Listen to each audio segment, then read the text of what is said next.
to estimates, Hinduism was founded between 2300 and 1500 BC. It is the most common religion in India and around India now. Most of the followers of Hinduism are Indians. The general name of their sacred texts is Shruti, which means what is heard in Sanskrit. They divide this text into three: Vedas, Puranas, and Upanishads. There is also Brahman Granth, which is an explanation of them, but they do not regard it as divine revelation. Their clergy persons are called pandits, and each piece of their text is called a mantra. They are in the Sanskrit language. This language is one of the least known languages in the world. If I remember correctly, the last time I checked, it was stated that only about 50,000 people knew it. In these texts, there are places in which very clear glad tidings about Prophet Muhammad, peace be upon him, are given. We will discuss only a few of them here. The first one is as follows. The following is stated in a part of the Bhavishya Purana.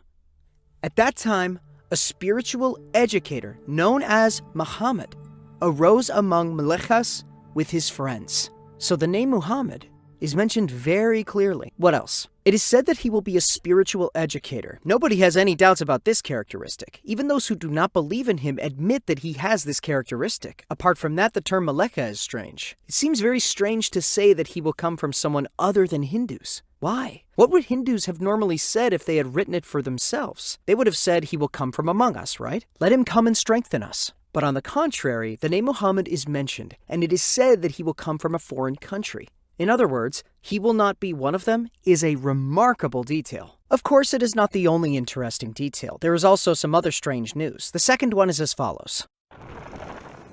A little further from the previous part, in Shalokas, between mantras 10 and 27, someone named Muhammad who will come in the future is mentioned, which you see on the screen right now. His name is mentioned several times. Towards the end of this section, we see the following statements. My followers will be circumcised, without braids, without beards, who will make a revolution, call to worshiping aloud, and assimilate all.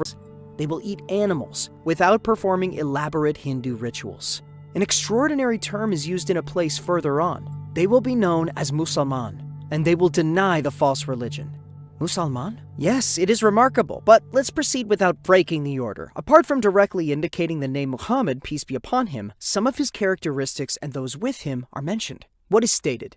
Bearded, without braids, and circumcised. Now, I'll stop here and ask, if I were someone who wanted to object, if I were watching the video from the beginning just to oppose, I would object at this point. Bearded, and without braids. It is a very general term. However, among all those characteristics, circumcision is emphasized. Frankly, no one can try to interpret it differently, especially if it is stated that the person mentioned will do a revolutionary job. Prophet Muhammad, peace be upon him, changed the society he was in radically, which makes all the pieces click into place. Then the following is stated. The ones who call to worshiping aloud. That is, they will recite something to invite people to worship. Like what? Like Adhan. Just a minute. Isn't the thing mentioned here Adhan?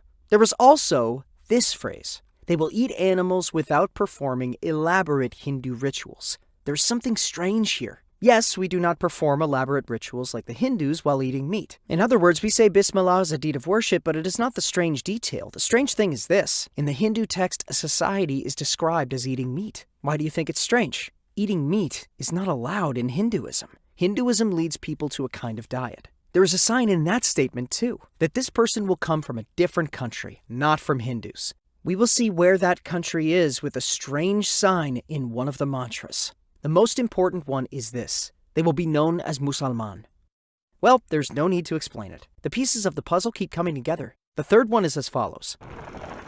In one part of the Rig Veda, the following is stated. Truthful and truth-loving, extremely intelligent, strong and generous, Mamach, who is the truthful and truth-loving, extremely wise, powerful and generous, has favored me with his words. He, the son of the all-powerful, possessing all good attributes, the mercy for the worlds, has become famous with 10,000 companions. The word Mamach here is remarkable because the word is derived from the root mah in the Hindu language, which means to praise, to glorify. When the prefix ma, which adds a passive meaning, is added, it becomes mamah.